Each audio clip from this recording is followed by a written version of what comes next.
na itama mo ang isang mali sa paggawa pa ng isa pang mali. 'Di ba?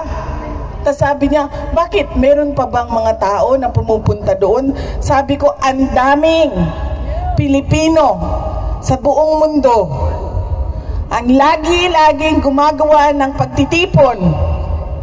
Sabi ko sa kanya, kahit 5 na lang kami doon sa park, magsasalita pa rin kami. Dahil kahit 5 lang kami, ay mali pa rin yung ginawa nilang pagkuha, pagdukot sa iyo. Hindi naman dahil madami tayo, ay tama. Pag konti na lang tayo, ay mali. Ay tama na yung ginawa nila. At dahil marami tayo, mali yung ginawa nila. Hindi. Kahit mag-isa lang akong tatayo dito, alam mo ma'am, may nakita ako isang babae doon kahapon. Ano siya, foreigner. Doon sa may train station. May dala-dala siyang sarili niyang speaker.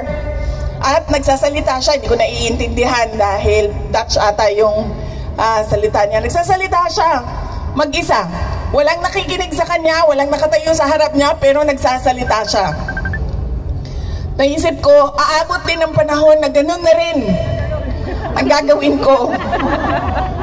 Kahit mag-isa ako, magsasabi ako sa ICC, mali ang ginawa ninyo at pinagpipilitan nila ang mali na ginagawa nila dahil dinidikdik nila sa ating lahat ang kanilang mga paniwala. It's a very Western-centric mindset. Nakita niyo ba kung meron silang nakuhang mga malalaking detainees, mga akusado? Saan sila lagi kumukuha ng mga tao na nililitis nila? Sa Africa. Andun sa loob, kasama namin. Hindi ko lang sila makausap dahil French ang kanilang pananalita.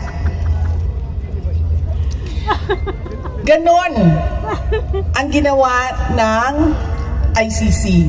At ngayon, dahil alam nilang dalawa, alam ng ICC, alam ng administrasyon ni BBM na wala kahit isang ebidensya, ay gumagawa na sila ng ebidensya. Lahat ng namatay, war on drugs. Lahat ng buto, war on drugs.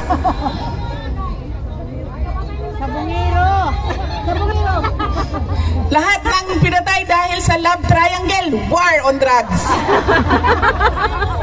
Lahat. Dahil wala nga silang ebidensya. Missing Sabongeros, ang tagal na niyan, di ba? 2025 na. Pagpasok nung termino namin 2022, nandyan na yung missing Sabongeros. Pero bakit ngayon nyo lang hinahanap sila? War on drugs! Diba? Kasi walang buto. Kailangan natin ng buto. Hanapin natin ang missing Sabongeros. Mga biktima ng war on drugs. At anong ginawa nila? Noon, sabi nila, mag-iimbestiga ang Pilipinas. Bubuksan natin ang EJK Task Force na mag-iimbestiga. Nung wala talaga silang makita, wala silang mahanap, ano sabi nila? Ay, wala na. Sinunog na lahat ng ebidensya. Nawala na lahat ng ebidensya. Sinunog na. Nag-imbestiga na nga noong 2012, di ba? Sa panahon ni dating Justice Secretary Laila De Lima. May dala-dala pa siyang bungo noon. Kung maalala niyo, di ba? May dala siyang buto. Tapos buto pala ata ng baka yon kasi lechona ng baka yung Tambulalo! diba?